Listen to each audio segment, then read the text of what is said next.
नमस्कार मित्रों। आज मैं आपको लाइफ साइकिल एक्सप्लेन करने जा रही हूँ।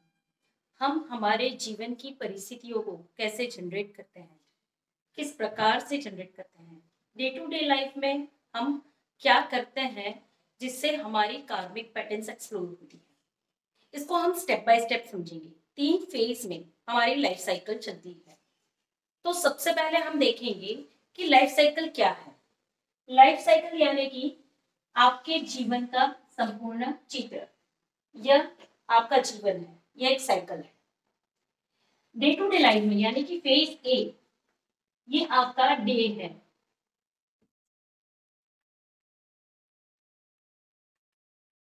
यानी कि डे टू डे लाइफ में हम क्या करते हैं, कैसे हमारे जीवन में सिचुएशंस और परिस्थिति को एनकाउंटर करते हैं।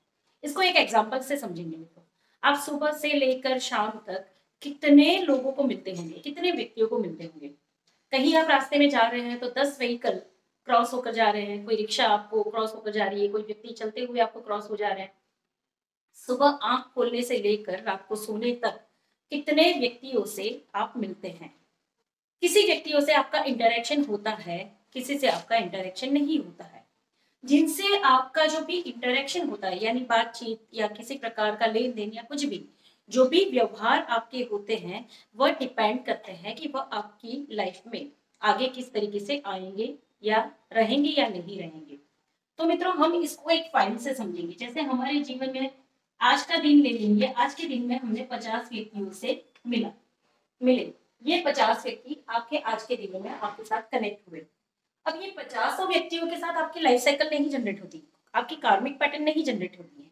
लेकिन इसमें से किसी एक व्यक्ति, समझ लो आपके बिल्डिंग का वॉचमैन, सुबह गाड़ी लेकर आप निकल रहे हैं और वॉचमैन ने आपको कुछ बोल दिया, आपका मूड खराब था, आपने उसके साथ गलत तरीके से बिहेव कर दिया, उसने आपका मूड बिगाड़ा। ऑलरेडी आपका मूड बिगड़ा हुआ था, आपने उसको किसी प्रकार से रिएक्ट कर दिया। जिस प्रकार से आपने उसको रिएक्ट किया, उसकी इंटेंसिटी आपकी स्ट्रॉन्ग थी। वॉचमैन को आपकी बात का बुरा लग गया और उसने आपके साथ यहाँ पे एक टाई बनाई, एक जजमेंट बना लिया कि ये साहब ने मुझे डांटा। और आपने उसके लिए एक ग्रंथि बांध ली कि ये आपका दिन है। सबसे पहला ये वॉचमैन जो है वो आपका मूड खराब करके गया, यानी कि यह व्यक्ति सही नहीं है या अच्छा नहीं है, इसे तो निकाल देना चाहिए। जैसे ही आपने उसके लिए यह एक ग्रंथि बनाई, यह आपकी फाइल जनरेट हो गई आपके सबकॉन्शियस में। इस नाम की, वॉचमैन का जो भी नाम होगा या वह जो भी सोल होगा, उसके नाम की एक फाइल बन गई। बाकी यहाँ से आप निकलते हैं, आप अपनी ऑफिस में जाते हैं तो रास्ते में बहुत से लोग आपको क्रॉस हो जाते हैं, उनसे आपका कोई इंटरेक्शन नहीं होता। ऑफिस में जाने के बाद 2 क्लाइंट ऐसे आते हैं जिसमें एक के साथ आपका अच्छा व्यवहार हुआ, बातचीत की और वो चला गया। दूसरा एक क्लाइंट कोई फरियाद लेकर आता है, आपको गुस्सा आ जाता है, या वह क्लाइंट आपको कंप्लेन करता है। उसकी छवि आपके दिमाग में यहाँ बैठ जाती है। तो जो क्लाइंट आपको किसी तरीके से इंटरेक्ट करके गया या आपको कुछ अनुभव देके गया, उसके लिए आप कोई धारणाएं बना के उसकी छवि को मजबूत करते हैं। पूरे दिन में ऐसे 500 एक्सपीरियंस हुए। जो एक्सपीरियंस, जो अनुभव आपको उसकी छवि छोड़कर जाते हैं या उस व्यक्ति के लिए कोई कोई विशेष अनुभव देकर जाते हैं, उसकी फाइल आपके मन में बन जाती है। तो कुछ अनुभव हैं जो ऐसे ही चले गए, जिसके साथ का आपका कोई कनेक्शन नहीं बना। लेकिन कुछ लोग ऐसे हैं जो अपनी छवि मन में छोड़ कर गए हैं। यानी कोई हल्का, कोई भारी, कोई ज्यादा, कोई कम, कुछ ना कुछ ये अनुभव देकर गए हैं। अब क्या होता है मित्रों, हर रात को हम सोते हैं, हम जब नींद में होते हैं उस समय पे हमारा सबकॉन्शियस ये पूरे दिन में जितना भी कचरा है, जितनी भी चीजें हैं, जो अनवांटेड चीजें हैं, उसको सपने के माध्यम से रिलीज कर देता है। लेकिन जो गहरी चीज छप गई दिमाग में, जो जिसका प्रतिभाव आपने दिया, जिसको रिएक्ट किया, या जिसकी कोई चीज को आपने उसको एक्सेप्ट कर लिया, यानी कि किसी की दुश्मनावट, किसी का गुस्सा या किसी का कुछ भी जो आपने एक्सेप्ट कर लिया, उस व्यक्ति की छवि को आपने अपने मन में गाढ़ा कर लिया। अब ये सपने के माध्यम से रिलीज नहीं होगी। जिनके साथ आपने हल्का अनुभव किया, वो सारी सपने के माध्यम से उड़ जाएगी, डिसअपियर हो जाएगी, वो अगले दिन कंटिन्यू नहीं होगी। लेकिन जिन व्यक्तियों को आपने गहरा जिससे नाता बनाया, जिसको रिलेट किया या जिससे इन्फ्लुएंस हुए, यह फाइल आपकी दूसरे दिन यानी कि नेक्स्ट लेवल पे नीचे उतर जाती है। अब ये फाइल आपकी गहरी होती जाती है। यही वॉचमैन जब कल सुबह वापस आप ऑफिस जाएंगे, वह सामने दिखेगा। जब भी वह दिखेगा आपको क्या याद आएगा? कल इसने मेरा मूड खराब किया था, कल इसने मुझसे बदतमीजी की थी। यह वॉचमैन कैसा है? खराब है, बदतमीज है।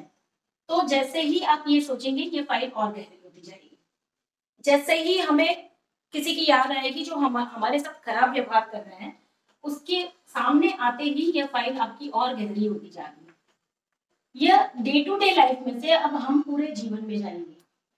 रोज रात को जो दिन भर में हमारे साथ घट रहा है, वह सपने के माध्यम से बिन जरूरी कचरा हमारा दिमाग बाहर फेंक लेता है। मित्रों, किसी को देखा होगा जो 3-4 रात अगर सोया ना हो तो 5वें दिन उसकी हालत पागलों जैसी हो जाएगी। इसका रीजन है कि उसके दिमाग में अननेसेसरी इतनी चीजें इकट्ठी हो जाती है कि उसका दिमाग सरवाइव नहीं कर पाता है।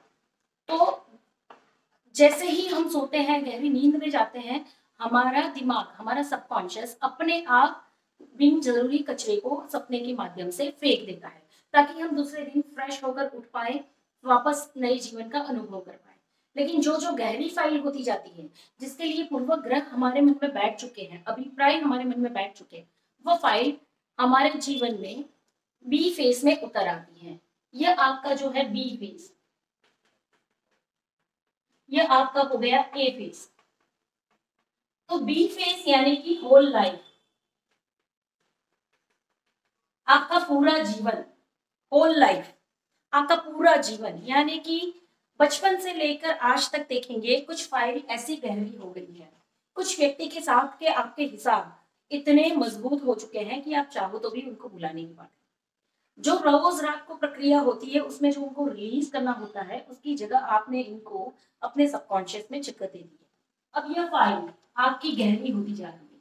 जब जब आपके मन में यह वॉचमैन बदतमीज है, जितनी बार आपके सामने वो आएगा, आपको वो पहले दिन वाला अनुभव याद आएगा कि किस प्रकार से उसने आपसे बदतमीजी की थी। तो यह बदतमीजी उसकी बढ़ती जाएगी, वह नहीं चाहते हुए भी आपसे बदतमीजी से पेश आएगा। और यह फाइल जब जब वो ऐसा व्यवहार करेगा, आपके मन में बैठता जाएगा, देखो मैंने कहा था ना, यह बदतमीज है, मैं सही समझता हूँ, मैं इसे अच्छे तरीके से जान चुका हूँ, ये बदतमीज ही है। यह आपकी जो फाइल है और मजबूत होती जाती है जब तक आप इसे रिलीज नहीं करेंगे।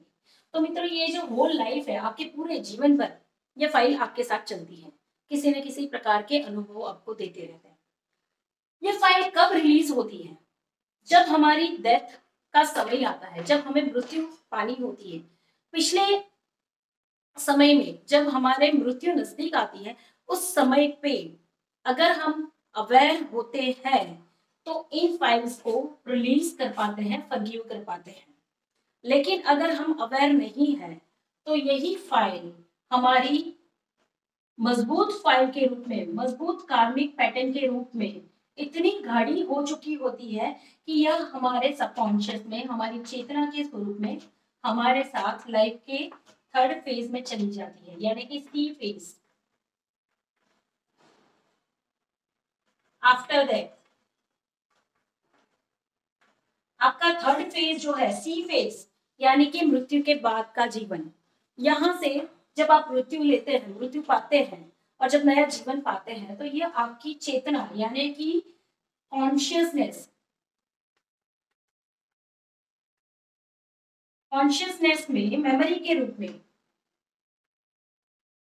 और कार्मिक पैटर्न के रूप में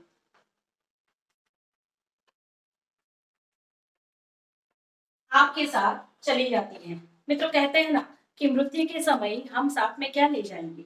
हम किन चीजों को ले जाएंगे? ये जायदाद, ये रिश्ते, ये सब कुछ यही छूट जाता है, लेकिन साथ में क्या आता है? ये फाइल, ये जो हमारे अनुभव है, इनके साथ के जो अभिप्राय है, वो हमारी चेतना में, कॉन्शियसनेस में, मेमोरी के रूप में, नेक्स्ट लाइफ में कार्मिक पैटर्न के रूप में हमारे साथ आ जाते हैं।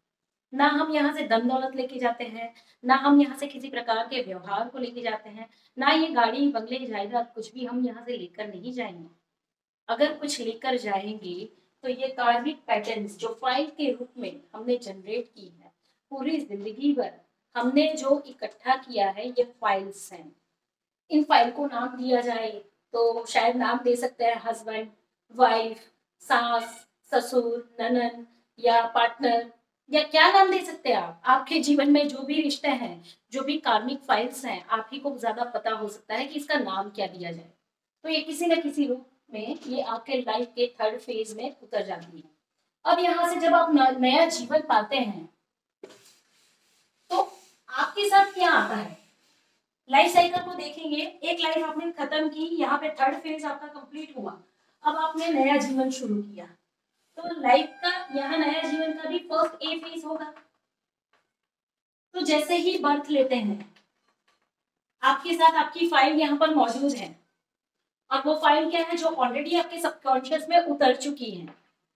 वो फाइल्स यहाँ पे आपके आसपास आना शुरू करती हैं, क्योंकि ये आप ही के संबंध है, आप ही ने जनरेट किए हुए हैं, इन्होंने आप ही ने इन्वाइट किया हुआ है इनको। अब ये तो आप लेकर आए ही आए हैं, इसके अलावा और भी बहुत लोग आपको मिलेंगे, और भी बहुत लोगों से आपका मिलना जुलना, इंटरेक्शन होगा, नए अनुभव होंगे। उसमें से भी जो आप इकट्ठा करेंगे, ये तो यहाँ पर मजबूत है ही, जो माँ बाप के रूप में, भाई बहन के रूप में, अपने परिवारजनों के रूप में, नेबर्स के रूप में या दोस्तों के रूप में किसी न किसी रूप में आपके साथ आए हैं। लेकिन इसके अलावा भी इस लाइफ में भी आप पूरे दिन किसी न किसी से मिलेंगे, कोई ना कोई अनुभव करेंगे, और कुछ ना कुछ नए एक्सपेरिमेंट्स भी होंगे। और उस समय पे जो नई फाइल्स आप जनरेट कर रहे हैं वो अलग से चक्रवृद्धि ब्याज के हिसाब से आपके जीवन में जुड़ जाती है। कर्मास कभी भी हील नहीं करते हैं जब तक हम अज्ञानी होते हैं, अनअवेयर स्टेटमेंट होते हैं, लेकिन मल्टीप्लाई जरूर करते हैं। तो नई फाइल्स भी आपके साथ जुड़ती है डे टू डे लाइफ में। अब ये जो गहरी फाइल है, ये तो बाय डिफॉल्ट यहाँ पे आने वाली है, जो पहले की है ये तो सारी बाय डिफॉल्ट आपके यहाँ पे आने ही वाली है। लेकिन इन फाइल्स जो डे टू डे लाइफ में आप नए से अनुभव कर रहे हैं, ये फाइल्स यहाँ से हो सकता है हल्की होगी तो रिलीज हो जाएगी रोज रात के सपने के माध्यम से, और इसमें से कुछ नई जनरेट करेंगी जो गहरी होती जाएगी, उसको आप लाइफ के बी फेज में वापस ले आएंगे। अब ये जो फाइल्स है जो आप साथ में लेकर आए हैं, वह फाइल हमेशा से आपके माँ बाप, आपके भाई बहन या आपके पार्टनर्स के रूप में होती है। यानी कि सबसे गहरे रिश्ते जिनके साथ होते हैं, वही फाइल अच्छी या बुरी आप अपनी चेतना में लेकर आए हैं, और पूरी जिंदगी भर आप इन्हीं से डील करेंगे। और जैसे इनसे डील तो करेंगे ही करेंगे, लेकिन कुछ नई फाइल्स और भी बनाएंगे।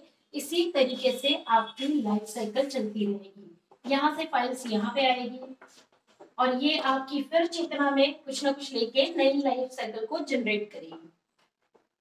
अब मित्रों, ये लाइफ साइकिल तो हमने देख ली कि किस प्रकार से आप लाइफ साइकिल को जनरेट कर रहे हैं।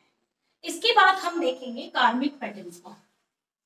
तो ये आपकी कार्मिक साइकिल है। कार्मिक साइकिल में ये एक फेस हो गया ए, ये आपका एक फेस हो गया, ये आप है, ये है आप। अगर मैं यहाँ पे एक नाम लिख लूं तो नेहा,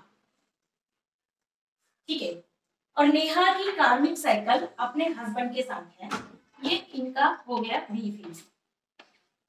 एक लाइफ में नेहा विक्टिमाइज हुई है, किससे? तो कि हितेश से। नेहा हितेश से विक्टिमाइज हुई है, एक लाइफ में नेहा विक्टिमाइज हो रही है, यानी कि हितेश ने नेहा को परेशान किया है, नेहा ने दुख पाया है। तो नेहा की कार्मिक साइकिल हो गई। इस लाइफ में नेहा हितेश की वाइफ है, नेहा हितेश की वाइफ है। अब इस लाइफ में नेहा की बारी है कि वह हितेश को पनिश करे, क्योंकि लास्ट लाइफ में हितेश ने नेहा को दुखी किया था। अब इस लाइफ में नेहा किसी न किसी प्रकार से हितेश को दुख देगी। वो कैसे देगी? तो ये कार्मिक साइकिल चलती रहती है। इस बार नेहा की बारी है, नेहा परफॉर्म करेगी और हितेश विक्टिम होगा। नेहा कहीं ना कहीं से पेन बॉडी को मैनिफेस्ट करेगी, और हितेश पैसे कमाता जाएगा और मेडिकल में भरता जाएगा, उसका इलाज करवाता जाएगा। नेहा कहीं ना कहीं लेवल पे इमोशनली विक्टिमाइज होती जाएगी और घर वालों को परेशान करती जाएगी और हितेश कॉन्सेंट्रेट नहीं कर पाएगा। या बहुत से ऐसे एग्जाम्पल है किसी न किसी रूप से ये हितेश को सफरिंग देगी। अब इस लाइफ में हितेश विक्टिमाइज है। अब हितेश सोच रहा है कि नेहा ने पूरे जीवन भर मुझे बहुत परेशान किया है। अब इन लोगों की लाइफ खत्म होती है।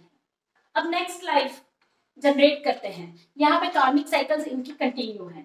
तो दूसरी लाइफ में हितेश जो है वह एक पुरुष के रूप में आता है और नेहा भी एक पुरुष के शरीर में आती है। दोनों फ्रेंड्स बनते हैं। अब हितेश की बारी है।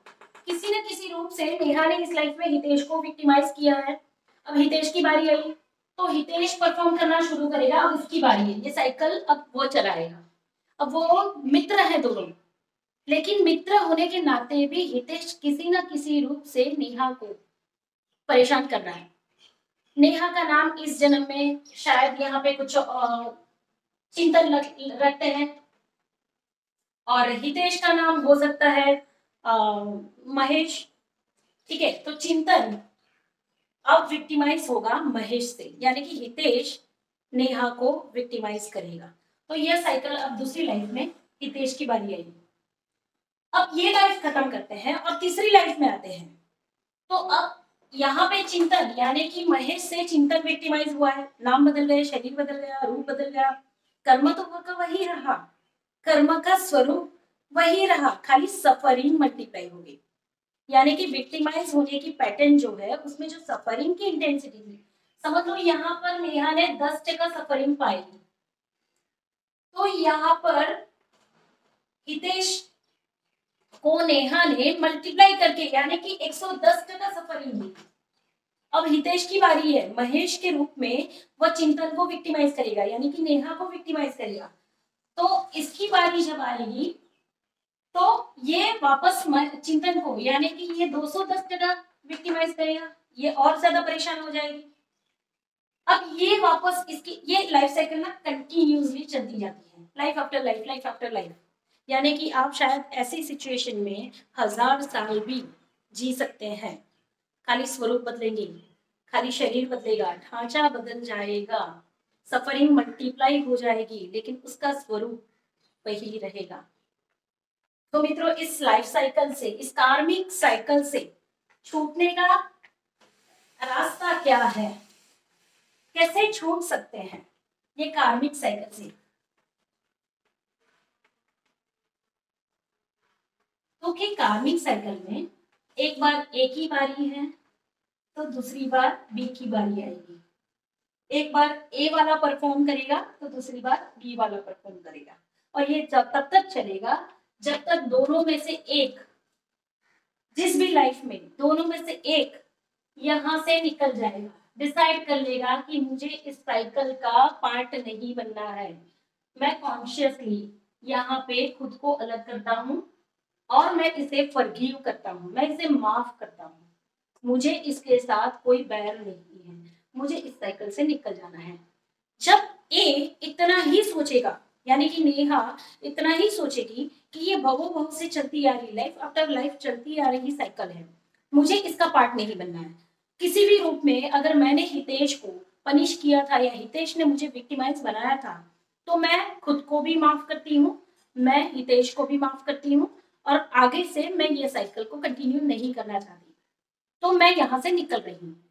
जैसे ही नेहा यहाँ से निकल जाती है, हितेश इस साइकिल में अभी भी है। हितेश नेहा को अभी भी दोषी मान रहा है। हितेश की नेहा के साथ की कार्मिक पैटर्न अभी भी है, लेकिन नेहा ने कॉन्शियसली चूज कर लिया कि वह अब इस साइकिल का पार्ट नहीं बनेगी। तो इसकी जो पैटर्न है, हितेश की जो पैटर्न है वो तो कंटिन्यू है, इसने अभी अवेकनिंग नहीं पाई है, तो यहाँ पे नेहा की जगह कोई और आ जाएगा, नेहा की जगह कोई और ले लेगा इसको, इसकी साइकिल कंप्लीट करने में, लेकिन नेहा वहां से फ्री हो जाएगी। कर्म तो चल रहे हैं, लेकिन नेहा ने कॉन्शियसली फ्रीडम पा ली, चूज कर लिया कि ये रास्ते में मुझे नहीं जाना है, मुझे यहाँ से निकल जाना है। जब उसने इतना चूज कर लिया तो ये जगह खाली बच गई, लेकिन इसके लिए तो परफॉर्म करने के लिए कोई ना कोई चाहिएगा, तभी ये अपना रोल प्ले कर पाएगा। तो नेहा की जगह, यानी कि नेहा हितेश की वाइफ थी, एक वाइफ अपने जीवन से निकल जाती है, दूसरी वाइफ आ जाती है, लेकिन व्यक्ति के अनुभव सेम रहते हैं। जो नेहा का बिहेवियर था, जो नेहा की परेशानी थी हितेश के लिए, वह परेशानी हितेश की वही रहेगी। व्यक्ति बदल जाएगा, कर्म वही रहेंगे, इंटेंसिटी वही रहेगी। यानी कि दूसरी वाइफ आएगी, शायद उसके साथ के कार्मिक पैटर्न्स भी यही रहेंगे। लेकिन अगर यह वाइफ कॉन्शियसली ज्यादा पावरफुल है, या ज्यादा अवेकेंड है, या ज्यादा स्ट्रांग है, पॉजिटिव है, तो हो सकता है हितेश की कार्मिक पैटर्न को वो चेंज कर दे और उसकी लाइफ में खुशियां आ जाए। तो मित्रों, ये कार्मिक साइकिल, इस तरीके से हम लाइफ आफ्टर लाइफ परफॉर्म करते हैं, कर्मों को जनरेट करते हैं, भुगतते हैं, एक दूसरे को पनिश देते हैं, पनिश करते हैं। कब तक? जब तक हम खुद को माफ ना कर पाए, जब तक हम दूसरों को माफ ना कर पाए और कॉन्शियस चॉइस ना कर पाए। जिस दिन मैंने कॉन्शियसली चॉइस कर ली कि मुझे सबको फॉरगिव करना है, मुझे इन साइकिल से निकल जाना है, मुझे ऐसी कार्मिक पैटर्न से निकल के पीस वाली स्टेट में जाना है, जिस दिन मैंने ये चूज कर लिया, मैं हर एक प्रकार की कार्मिक साइकिल से निकलती जाऊंगी, मैं मुक्त हो जाऊंगी, मैं दूसरों को भी मुक्त करने में मददरूप हो जाऊंगी। तो मित्रों, अच्छे से मैंने समझाया होगा, उम्मीद करती हूँ आप मेरे हर एक विषय को समझेंगे। यह बहुत ही डीपर लेवल का लेवल की अंडरस्टैंडिंग है। हो सकता है उतने आसान तरीके से मैं आपको समझाने की कोशिश करती हूँ। तो ये लाइफ साइकिल क्या है और कार्मिक साइकिल क्या है, कैसे कार्मिक साइकिल से मुक्ति पानी है। अगर कोई भी इसके रिलेटेड आपको क्वेरीज हो, तो हमारे शाम को 6 से 7 बजे के बीच में ग्रुप कॉल अरेंज करते हैं।